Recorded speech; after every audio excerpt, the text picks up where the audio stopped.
বাংলাদেশের lady frown পালিয়ে যাওয়ার পর থেকে ভারতের হিন্দু বিদ্বেষী নেতৃত্বের শেষ দৃষ্টি করেছে। আজ আমরা রাতে একত্রিত হয়েছি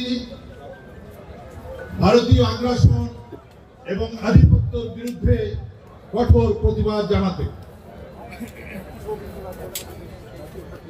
বাংলাদেশ 12 আউলিয়ার জন্মভূমি, হযরত শাহজালাল, হযরত শাহ মখদুম, অতীশ দীপঙ্কর, শ্রী চৈতন্য, অনুকূল ঠাকুর, লোকনাথ ব্রহ্মচারী প্রমুখের আবাস ভূমি এই বাংলাদেশ। আমরা যুগ যুগ ধরে আমাদের এই শ্যামল ভূমিতে এই বাংলাদেশে আমরা সম্প্রীতির সাথে বসবাস করে আসছি, কিন্তু আমরা অতি উদ্বেগের সাথে লক্ষ্য করছি সম্প্রতি বাংলাদেশের লেডি ফ্রাউন পালিয়ে যাওয়ার পর থেকে ভারতের হিন্দু বিদ্বেষী নেতৃত্বের শেষ দৃষ্টি করেছে আমাদের দিকে। তাদের ইদানিংকালের বিভিন্ন কর্মকাণ্ড এটা সুস্পষ্টভাবে প্রমাণ করে। তাদের সর্বশেষ উদ্যোগ ছিল আগরতলা এবং কলকাতার বাংলাদেশি দূতাবাসে আক্রমণ চালানো এবং আমাদের বাংলাদেশের পতাকাকে অবমাননা করা।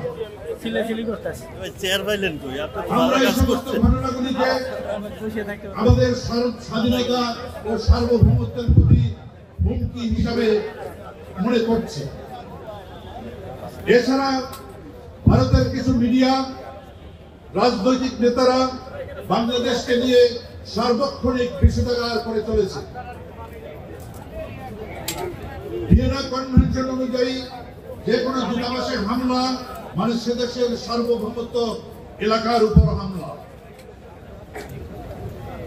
দেশের এই সংকটময় পরিস্থিতিতে যখন আমাদের সার্বভৌমত্বের উপর হামলা হয়, আমাদের পতাকা পদদলিত হয়, আমাদের দূতাবাসে আক্রমণ হয়, তখন আমরা সশস্ত্র বাহিনীর সদস্যরা চুপ করে থাকতে পারি না। আমরা দেশের স্বাধীনতা ও সার্বভৌমত্ব রক্ষার শপথ দিয়েছিলাম।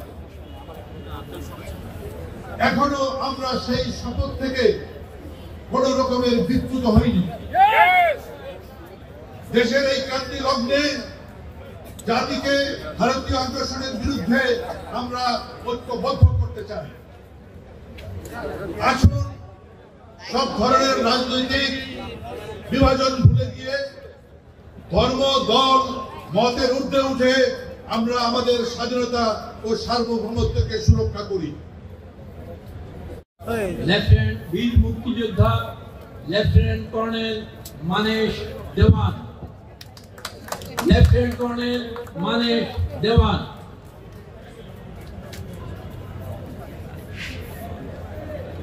ধন্যবাদ কর্নেল লক্ষ্মণ।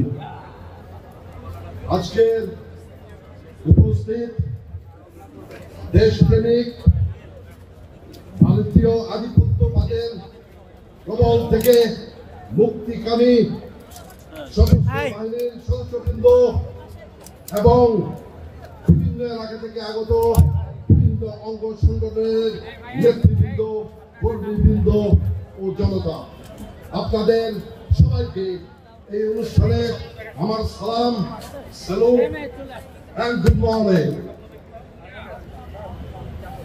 আমি আজকে আপনাদেরকে নিয়ে যেতে চাই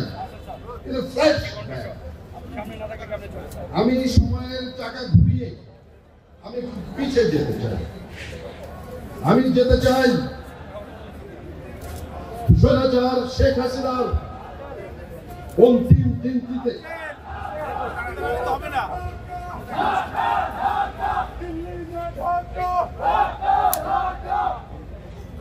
আপনারা স্লোগান বন্ধ করুন দয়া করে।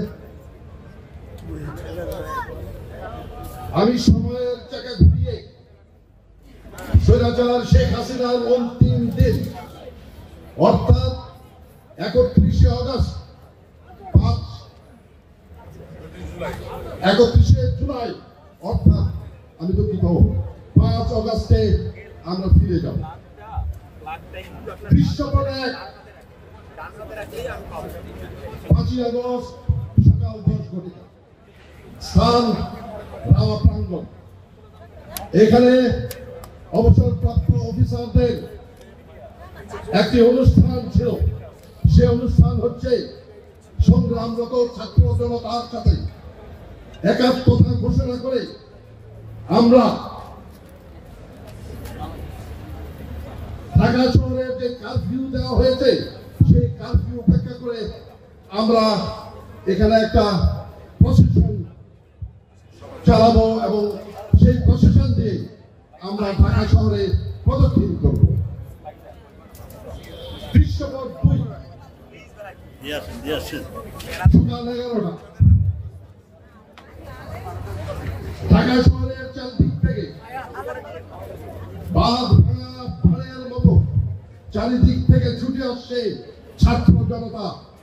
উত্তরা থেকে, মিরপুর থেকে আসছে ছাত্র যাত্রাবাড়ি থেকে। গন্তব্য গণভবন। বাংলাদেশ হয়েছে এক, ভারত দুই আইসা দে, ভারত দুই আইসা দে, বাংলাদেশ হয়েছে এক, স্বাধীনতা হয়েছে এক, ভারত দুই আইসা দে, বাংলাদেশ হয়েছে এক, ভারত দুই আইসা দে, হিন্দু মুসলিম হয়েছে এক, ভারত দুই আইসা দে, ভাই আরেকটু দূরে আইসা দে, হিন্দু মুসলিম হয়েছে এক, সেনা জনতা হয়েছে এক, ভারত দুই আইসা দে, সেনা জনতা হয়েছে এক, ভারত দুই আইসা দে, দিল্লি না ঢাকা, ঢাকা ঢাকা, দিল্লি না ঢাকা, ঢাকা ঢাকা, দিল্লি না ঢাকা, ঢাকা ঢাকা, মোদির আগ্রাসন রুখে দাও জনগণ, দিল্লির আগ্রাসন রুখে দাও জনগণ, ভারতীয় আগ্রাসন রুখে দাও জনগণ, উগ্রবাদের আগ্রাসন রুখে দাও জনগণ, হিন্দুত্ববাদের আগ্রাসন রুখে দাও জনগণ, মোদির আগ্রাসন রুখে দাও জনগণ, দিল্লি না ঢাকা, ঢাকা ঢাকা,